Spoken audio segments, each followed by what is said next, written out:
بسم اللہ الرحمن الرحیم۔ چلیے فضائل اعمال سنائیں ہم آپ لوگوں کو۔ یعنی آج دنیا میں اندھیری رات میں مسجد میں جانے کی قدر اس وقت معلوم ہوگی جب قیامت کا ہولناک منظر سامنے ہوگا اور ہر شخص مصیبت میں گرفتار ہوگا۔ آج کے اندھیروں کی مشقت کا بدلہ اور اس کی قدر اس وقت ہوگی جب ایک چمکتا ہوا نور اور آفتاب سے کہیں زیادہ روشنی ان کے ساتھ ساتھ ہوگی۔ ایک حدیث میں ہے کہ وہ قیامت کے دن نور کے ممبروں پر ہوں گے اور بے فکر اور لوگ گھبراہٹ میں ہوں گے۔ ایک حدیث میں ہے کہ حق تعالی شانہ قیامت کے دن ارشاد فرمائیں گے کہ میرے پڑوسی کہاں ہیں؟ فرشتے عرض کریں گے کہ آپ کے پڑوسی کون ہیں؟ ارشاد ہوگا کہ مسجد کو آباد کرنے والے۔ ایک حدیث میں آیا ہے کہ اللہ تعالیٰ کو سب جگہوں سے زیادہ محبوب مسجدیں ہیں اور سب سے زیادہ ناپسندیدہ بازار ہیں۔ اور آج کل لوگ مسجدوں میں کم اور بازار میں زیادہ دکھائی دیتے ہیں۔ اللہ رحم فرمائے میرے اللہ، سب کو جو ہے نیک راستہ دکھا اور ہم کو بھی نیک راستہ دکھا۔ ایک حدیث میں ہے کہ مسجدیں جنت کے باغ ہیں۔ ایک صحیح حدیث میں وارد ہے، حضرت ابو سعید رضی اللہ عنہ حضور صلی اللہ علیہ وسلم سے نقل کرتے ہیں کہ جس شخص کو دیکھو کہ مسجد کا عادی ہے تو اس کے ایماندار ہونے کی گواہی دو، بے شک اس کے بعد انما یامر مساجد اللہ سورہ توبہ یہ آیت تلاوت فرمائی، یعنی مسجدوں کو وہی لوگ آباد کرتے ہیں جو اللہ پر اور قیامت کے دن پر ایمان رکھتے ہیں۔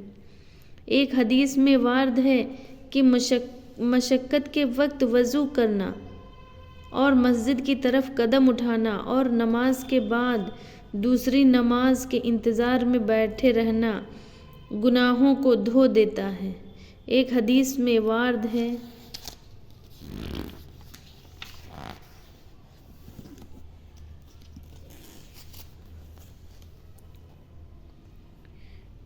ہے کہ جو شخص جتنا مسجد سے دور ہوگا اتنا ہی زیادہ ثواب ہوگا۔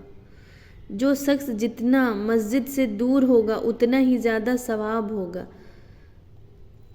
کیونکہ جو شخص مسجد سے جتنا زیادہ دور رہتا ہوگا اس کو اتنا ہی زیادہ ثواب ہوگا۔ وہ اس کی وجہ یہی ہے کہ ہر قدم پر اجر و ثواب ہے، اور جتنی دور مسجد ہوگی اتنے ہی قدم زیادہ ہوں گے۔ اسی وجہ سے بعض صحابہ رضی اللہ عنہ چھوٹے چھوٹے قدم رکھتے تھے۔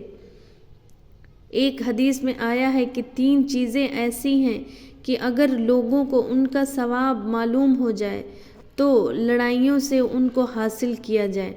ایک اذان کہنا، دوسرے جماعت کی نمازوں کے لیے دوپہر کے وقت جانا، تیسری پہلی صف میں نماز پڑھنا۔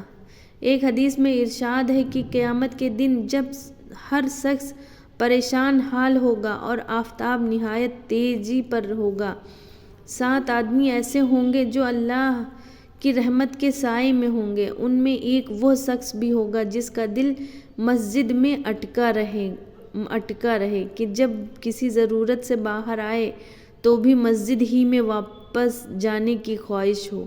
ایک حدیث میں وارد ہے کہ جو شخص مسجد سے الفت رکھتا ہے اللہ جل شانہ اس سے الفت فرماتے ہیں۔ سبحان اللہ، میرا رب کتنا مہربان ہے۔ اس کے علاوہ مسلمانوں کے ایسے اجتماع میں جس میں اللہ کی طرف رغبت کرنے والے، اس کی رحمت کے طلب کرنے والے، اس سے ڈرنے والے موجود ہوں اور سب کے سب اللہ ہی کی طرف ہمتن متوجہ ہوں، برکتوں کے نازل ہونے اور رحمت کے متوجہ ہونے کی عجیب خاصیت رکھی ہے۔ اللہ تیرا شکر ہے۔ دوسری فصل جماعت کے چھوڑنے پر عتاب کے بیان میں حق تعالیٰ شانہ نے اپنے احکام کی پابندی پر جیسے کہ انعامات کا وعدہ فرمایا ہے، ایسے ہی تعمیل